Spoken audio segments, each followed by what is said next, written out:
Police weakness என்னன்னா இவனை arrest பண்ணாலும் டிரான்ஸ்பர் வாங்கிடும். டிரான்ஸ்பர் போட்டாலும் அவனுக்கு குழந்தைங்க குட்டிங்க கொண்டாட்ட அந்த ஒரு பயம். அந்த ஒரு பயத்தில் இவ்வளவு பெரிய கொடூரமான வாழ்க்கை மாற்றமே மாறிக்கொண்டிருக்கிறது.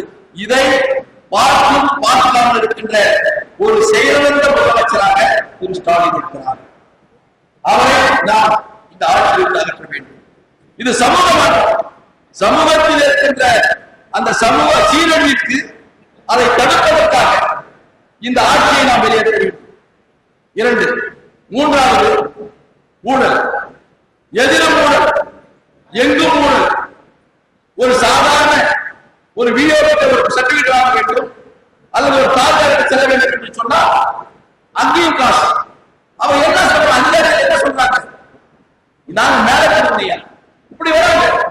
எல்லாருக்குமே கடைசியில செயின் மாதிரி எங்க போய் நிக்குதுன்னா ஆட்சியாளர் போய் நிற்கும்.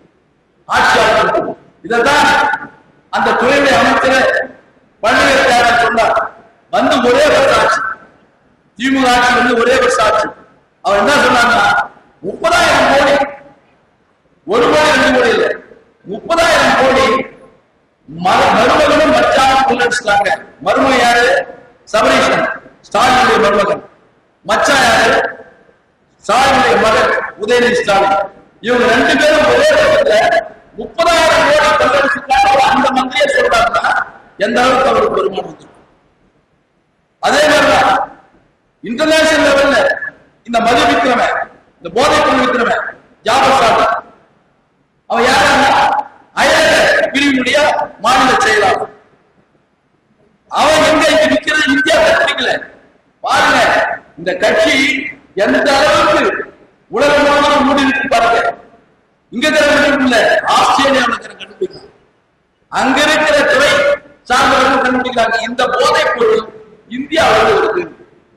இந்தியாவில் வந்து இந்தியன் கவர்மெண்ட் பின்னாடி செக் பண்ணி பார்த்தா ஜாபர் சாதர் டெல்லியில வைக்கிறான். ஜனநாயக குழுவில் வச்சு அனுப்புறான். பிடிச்சா அந்த பிடிச்ச மொத்தம் 3,000 கோடி ரூபாய். இந்த ஜாபர் சாதருக்கு என்னோட எப்படி தொடர்பு வச்சிருக்காங்க? உதயநிதி ஸ்டாலின் வச்சு பணம் எடுத்திருக்கான். அந்த பணத்தை தயாரிக்க ஆரம்பிக்கிறதுக்கு அந்த குடும்பத்தை சேர்ந்தவங்க காசு எடுத்திருக்காங்க. எவ்வளவு பெரிய கொடுமை பாரு. இது எல்லாம் நடந்திருக்காரு. இப்படிப்பட்ட ஒரு ஆட்சி நமக்கு தேவை. இந்த ஆட்சியை வெளியேற்ற ஊழல் விளைந்த ஆட்சி எல்லாத்துலயுமே எதுவுமே நடக்கல.